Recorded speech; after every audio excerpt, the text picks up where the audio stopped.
Hello everyone, very very good afternoon. कैसे हो? Hope करता हूँ आप सब लोग अच्छे ही होंगे। सो फ्रेंड्स, बाल विकास एवं शिक्षा शास्त्र की स्पेशल क्लास में आप सभी लोगों का बहुत बहुत स्वागत है। आज की इस क्लास में हम लोग सॉल्व करेंगे सीडीपी के टॉप 30 क्वेश्चन। ये सारे के सारे 30 क्वेश्चन आपके मोस्ट इंपॉर्टेंट क्वेश्चन है। पूरी क्लास जरूर देखना। इसकी पीडीएफ आपको बिल्कुल फ्री में टेलीग्राम ग्रुप पे मिल जाएगी, तो टेलीग्राम ग्रुप को जरूर से जरूर ज्वाइन कर लेना। और भी क्लासेस अगर आप लोगों को देखनी है तो आप लोग प्ले लिस्ट में जाके देख सकते हैं। ओके, चलिए सभी लोग बताएंगे, वॉइस क्लियर आ रही, क्लास को स्टार्ट किया जाए।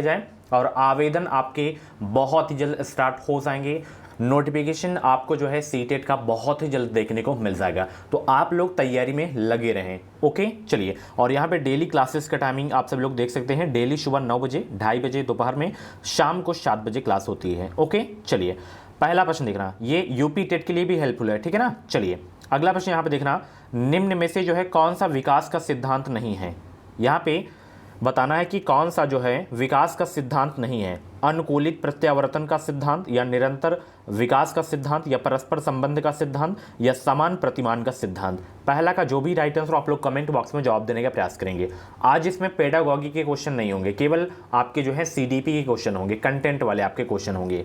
चलिए पहला का जवाब दीजिए सब लोग, निम्न में से कौन सा विकास का सिद्धांत नहीं है। इस बार सीटेट एग्जाम पास करना है, यूपी टेट एग्जाम पास करना है, तो अभी कभी इस फैमिली से जुड़ जाएं। इस फैमिली से आपको, इस चैनल से आपको निश्चित ही मदद मिलेगी। इसलिए कह रहा हूं कि सब्सक्राइब जरूर कर लेना और साथ ही में बेल आइकन को ऑल पे प्रेस कर लेना, ताकि जो भी फॉर्म की अपडेट है, जो भी टीचिंग एग्जाम से रिलेटेड अपडेट है, वो अपडेट आपको सबसे पहले हमारे चैनल के माध्यम से मिल सके। यहां पे देखना, विकास के सिद्धांत आपके ये वाला है, ये वाला है, ये वाला। अनुकूलित प्रत्यावर्तन का सिद्धांत जो है आपका विकास का सिद्धांत नहीं है। पहला का ए आपका बिल्कुल करेक्ट हो जाएगा। ओके, चलिए बहुत अच्छे। ये क्वेश्चन बहुत इंपॉर्टेंट है, ये अभी 2021 वाले के टेट में पूछा गया था। मूल प्रवृत्तियों को जो है 14 प्रकार से किसने वर्गीकृत किया है, बताइए। ये सिंपल सा पूछ लिया गया था 2021 में कि मूल प्रवृत्तियों की संख्या कितनी होती है, तो 14 होती है। तो यहाँ पे थोड़ा बदल दिया गया है कि मूल प्रवृत्तियों को 14 प्रकार से किसने वर्गीकृत किया था, ड्रेवर, मैकडूगल, थॉर्नडाइक या वुडवर्थ। तो इसको जो है वर्गीकृत किया गया था मैकडूगल के द्वारा। यहाँ पे दूसरा का बी आपका बिल्कुल करेक्ट हो जाएगा। Very good. चलिए अगला प्रश्न यहाँ पे देखना, बहुत ही जल्द मैं टॉपिक वाइज क्लास स्टार्ट कर दूंगा, तो आप लोग परेशान मत होइए। अभी जो क्लास हो रही है उस क्लास को देखिए आप लोग। ओके, चलिए। प्रश्न क्या है, एक बालक जो साइकिल चलाना जानता है मोटर बाइक चलाना सीख रहा है, या उदाहरण होगा क्षैतिज अधिगम अंतरण का, या ऊर्ध अधिगम अंतरण का, या द्विपार्श्विक अधिगम अंतरण का, या कोई भी अधिगम अंतरण नहीं। तीसरा का जवाब दीजिए क्या होगा, बताइए सब लोग। एक बालक जो साइकिल चलाना जानता है मोटर बाइक चलाना सीख रहा है, या उदाहरण होगा।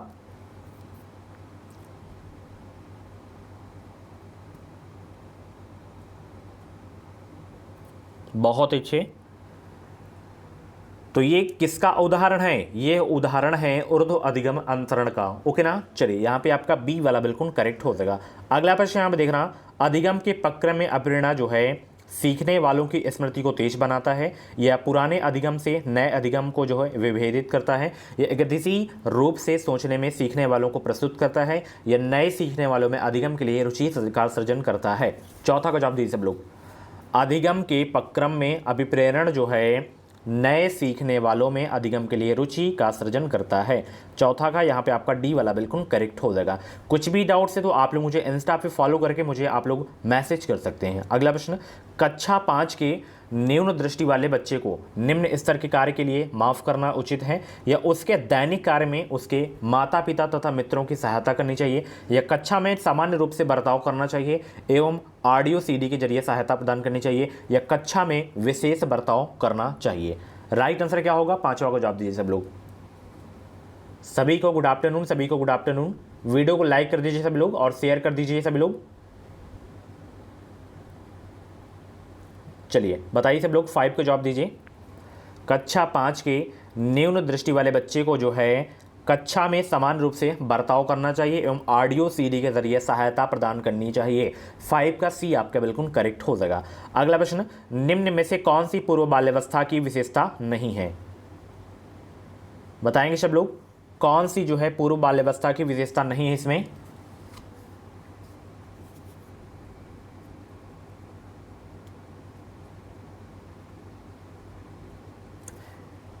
तो यहाँ पे खेलने की अवस्था, ये पूर्व बाल्यावस्था की विशेषता है। प्रश्न करने की अवस्था भी है, अनुकरण करने की भी अवस्था है। यहाँ पे दल समूह में रहने की अवस्था, ये पूर्व बाल्यावस्था की विशेषता नहीं है।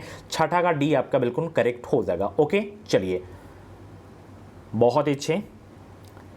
अवस्था से जरूर क्वेश्चन आपके एग्जाम में आएंगे, ठीक है ना। चलिए, ये जो है ये आपका जो है जैसे दल समूह में रहने की अवस्था, ये पूर्व बाल्यावस्था नहीं बल्कि बाल्यावस्था को कहा जाता है, ठीक है। ये किसकी है? केवल बाल्यावस्था। ओके, चलिए, बहुत अच्छे।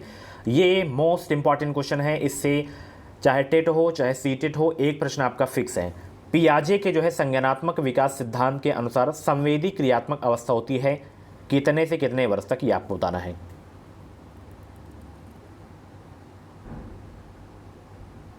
देखिए, अगर एग्जाम में आपसे पूछे संवेदी गामक काल, यहाँ पे नोट कर लीजिए आप लोग, ये क्वेश्चन बहुत पूछा जाता है। जैसे आपका जो है संवेदी, ये इसको नोट करिए, संवेदी हो गया, गामक काल, संवेदी गामक काल,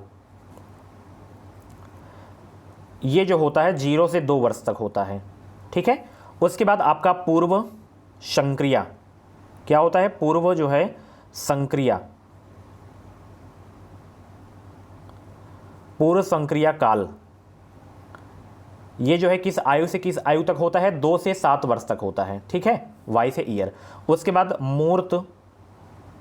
मूर्त संक्रिया काल, तो ये होता है आपका 7 से 11 वर्ष तक, ठीक है। कंटेंट पे जाइएगा, राइटिंग पे मत जाइएगा। उसके बाद लास्ट में होता है आपका औपचारिक, क्या होता है? औपचारिक,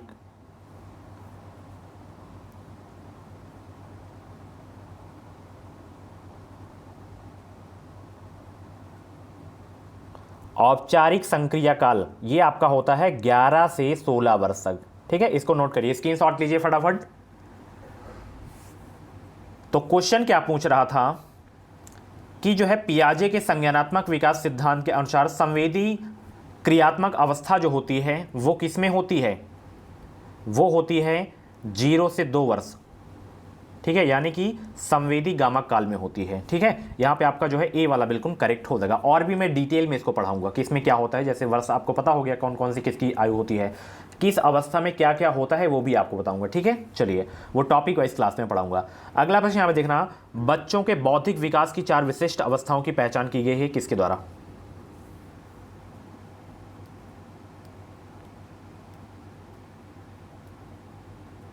बहुत अच्छे। बच्चों की जो है बौद्धिक विकास की 4 विशिष्ट अवस्थाओं की पहचान, जो अभी मैंने बताया ना, संवेदी गामक, पूर्व संक्रिया काल, मूर्त संक्रिया काल, औपचारिक संक्रिया काल, तो ये जो है किया गया है, पहचान किसके द्वारा किया गया है? पियाजे के द्वारा किया गया है। ओके, चलिए, बहुत अच्छे।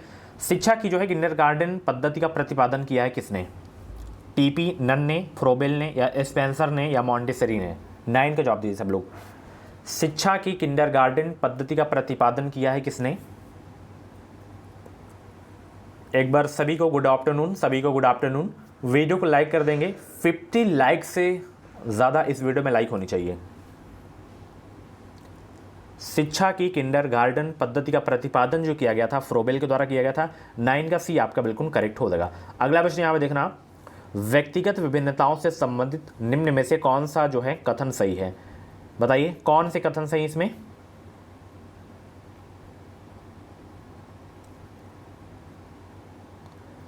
गोली की रफ्तार से उत्तर देंगे सभी लोग।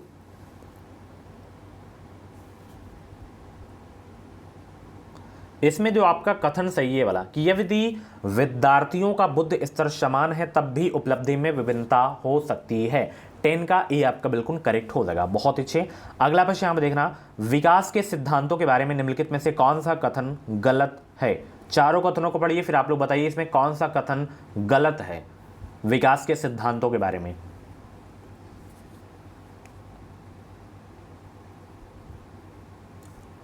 एलेवन का जवाब दीजिए सब लोग। 11 का देखिए, विकास एक जो है परिणात्मक प्रक्रिया है जिसका ठीक ठाक मापन हो सकता है।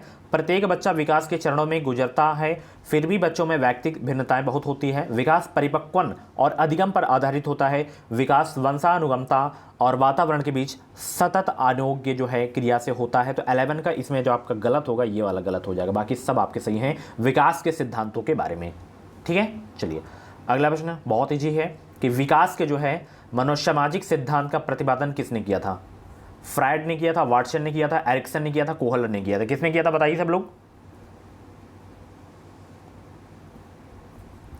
विकास के मनोसामाजिक सिद्धांत का प्रतिपादन किया है किसने?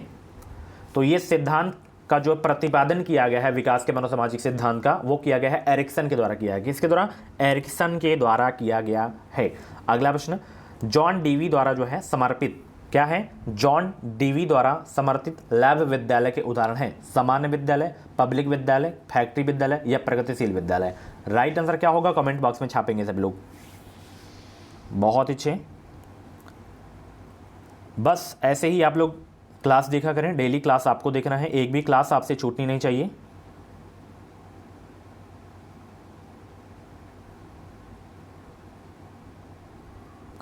यहां पे 13 का जितने भी लोग आंसर दे रहे हैं डी, प्रगतिशील विद्यालय, उनका आंसर बिल्कुल सही हो जाएगा। ठीक है, लैब विद्यालय का उदाहरण कौन सा है? प्रगतिशील विद्यालय। अगला प्रश्न, आप देखते हैं कि एक छात्र बुद्धिमान है, आप उसके साथ संतुष्ट रहेंगे या उसके अतिरिक्त गृह कार्य नहीं देंगे, या वह जैसे अधिक प्रगति कर सके उस तरह से उसे अनुप्रेरित करेंगे, या उसके अभिभावकों को सूचित करेंगे कि वह बुद्धिमान है?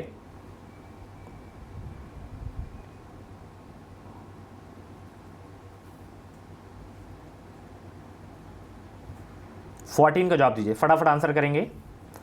14 का जितने भी लोग यहां पे जवाब देंगे कि आप देखते हैं एक छात्र बुद्धिमान है, तो आप क्या करेंगे? वह जैसे अधिक प्रगति कर सके उस तरह से उसे क्या करेंगे? हम अनुप्रेरित करेंगे। 14 का सी आपका बिल्कुल करेक्ट हो जाएगा। नेक्स्ट क्वेश्चन, चलिए नेक्स्ट क्वेश्चन आपकी स्क्रीन पे आ गया है यहां पे 15वां।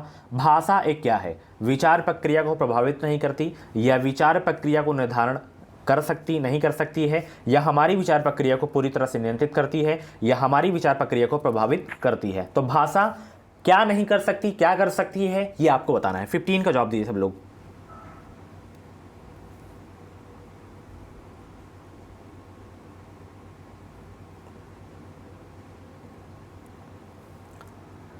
भाषा बताइए। तो देखना, भाषा जो है हमारी विचार प्रक्रिया को क्या करती है? प्रभावित करती है। यहां पे आपका डी वाला बिल्कुल करेक्ट हो जाएगा। चलिए, 9 वर्ष के बालक की नैतिक तर्कणा आधारित होती है, बताइए किस आधार पर?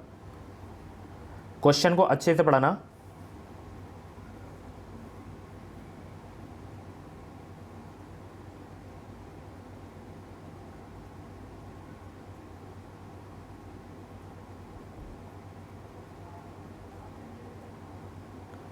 नौ वर्ष के बालक की नैतिक तर्कणा आधारित होती है। किसी कार्य के भौतिक परिणाम उसकी अच्छाई या बुराई को निर्धारित करके आधारित होती है। 16 का ए आपका बिल्कुल करेक्ट हो जाएगा। ओके ना? चलिए, बच्चों के जो है बौद्धिक विकास के 4 सुस्पष्ट स्तरों को पहचाना गया था किसके द्वारा? कोहलबर्ग के द्वारा, एरिक्सन के द्वारा, स्किनर के द्वारा, पियाजे के द्वारा?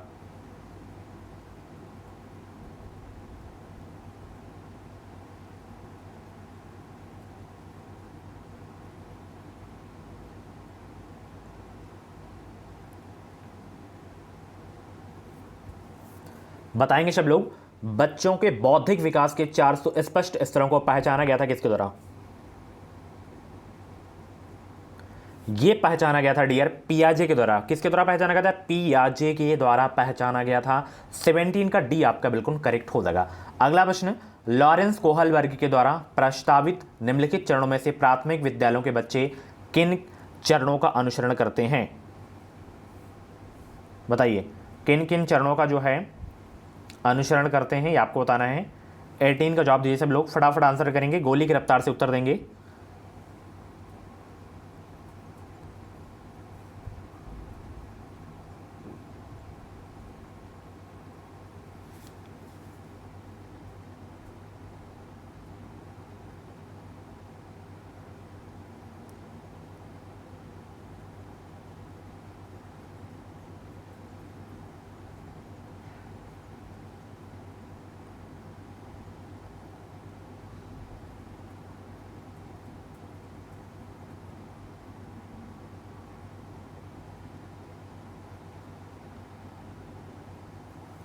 लॉरेंस कोहलबर्ग के द्वारा प्रस्तावित निम्नलिखित चरणों में से प्राथमिक विद्यालयों के बच्चे जो है किन चरणों का अनुसरण करते हैं? ऑप्शन देखिए।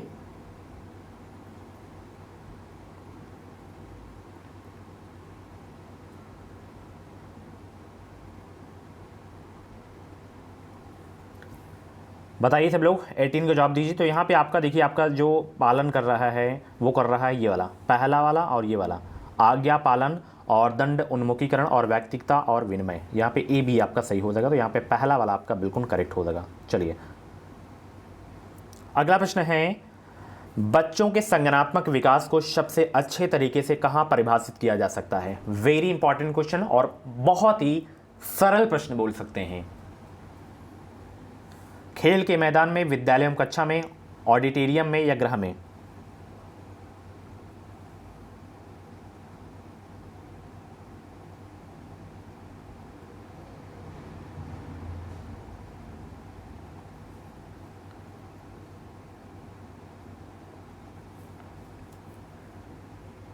बच्चों के संज्ञानात्मक विकास को सबसे अच्छे तरीके से कहाँ परिभाषित किया जा सकता है?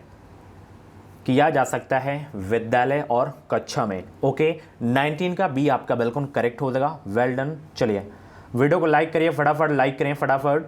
अगला प्रश्न, अध्यापिका ने एक कमेटी के प्रधान को सभापति के स्थान पर सभाध्यक्ष बनाया या लिखा। यह संकेत करता है कि अध्यापिका लिंग पूर्वग्रह से ग्रस्त है, एक अधिक उपयुक्त प्रभाषित शब्द का पालन करती हैं, एक लिंग मुक्त भाषा का प्रयोग कर रही हैं, भाषा पर अच्छा अधिकार रखती हैं। 20 का राइट आंसर क्या होगा?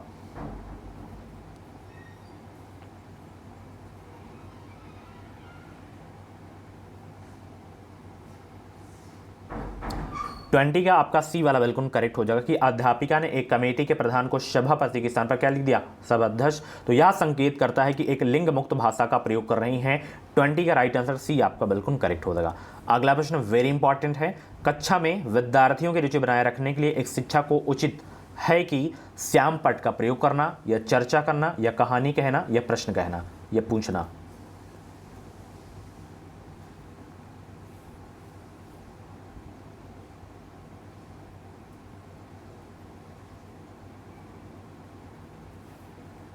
कक्षा में विद्यार्थियों की रुचि बनाए रखने के लिए शिक्षक को उचित है कि प्रश्न पूछते रहना चाहिए।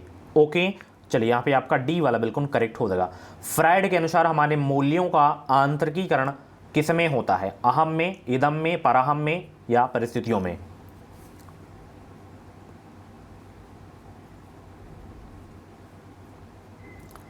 फ्राइड के अनुसार हमारे मूल्यों का आंतरिकीकरण ये होता है पराहम में। कहाँ होता है? पराहम में होता है। ओके, यहाँ पे आपका सी वाला बिल्कुल करेक्ट हो जाएगा। ओके, चलिए आमतौर पर बच्चे डॉट डॉट लिंग स्टेरियोटाइप बनाते हैं, बताइए राइट आंसर क्या होगा?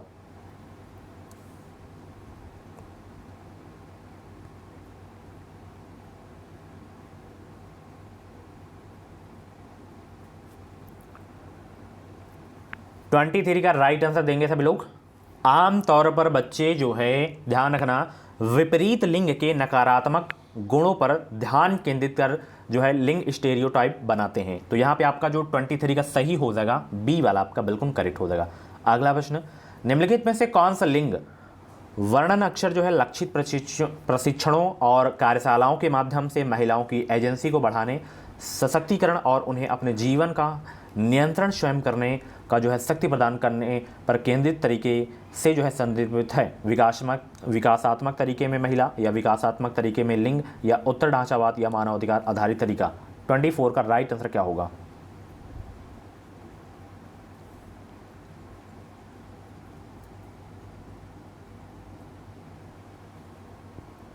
तो ये जो है केंद्रित तरीके से जो संदर्भित करता है विकासात्मक तरीके में महिला, आपका बिल्कुल करेक्ट हो जाएगा। ओके, चलिए लैंगिक संवेदनशीलता विपरीत है लैंगिक विश्लेषण का, लैंगिक अंधता का या लैंगिक असमानता का या लैंगिक क्षमता का? लैंगिक संवेदनशीलता का विपरीत है,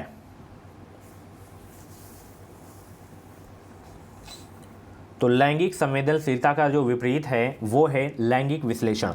25 का ये आपका बिल्कुल करेक्ट हो जाएगा।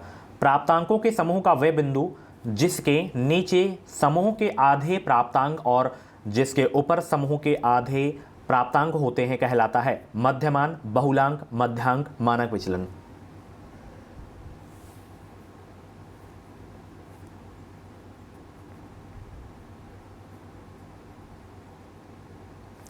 वो कहलाता है मध्यांक। क्या कहलाता है डियर? मध्यांक कहलाता है। ये क्वेश्चन वेरी इंपॉर्टेंट है, समझ भी गए होंगे, नॉर्मल क्वेश्चन है। ब्रेन लिपि एवं टेप रिकॉर्डिंग किसके लिए शैक्षिक प्रावधान के रूप में प्रयुक्त किए जा सकते हैं? श्रवण बाधित विद्यार्थी, दृष्टिबाधित विद्यार्थी, अस्थिबाधित विद्यार्थी या शारीरिक रूप से विकलांग विद्यार्थी?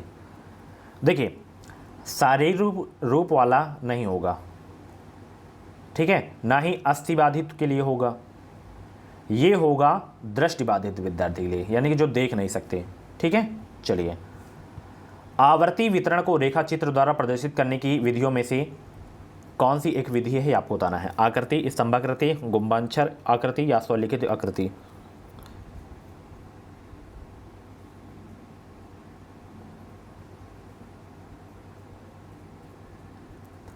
ट्वेंटी 28 का स्तंभाकृति आपका बी वाला बिल्कुल करेक्ट हो जाएगा। ओके, एक शिक्षा को साधन संपन्न होना चाहिए, इसका अर्थ क्या है? ध्यान से चारों ऑप्शन को पढ़ना और प्रश्न को भी एक बार अच्छे से पढ़ना। जरूर से जरूर आप लोग राइट आंसर इसका देंगे। एक शिक्षा को साधन संपन्न होना चाहिए, इसका अर्थ क्या है?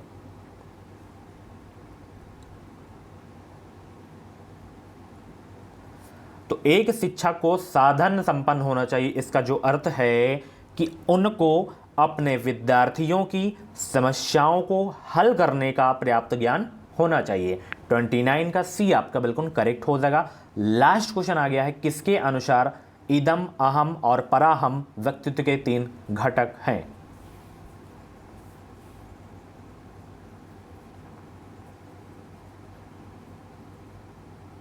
तो ये है फ्रायड के अनुसार इदम, अहम, पराहम व्यक्तित्व के 3 घटक हैं। ओके, सो फ्रेंड्स, ये थी आज की सीडीपी बाल विकास एवं शिक्षा शास्त्र की स्पेशल क्लास।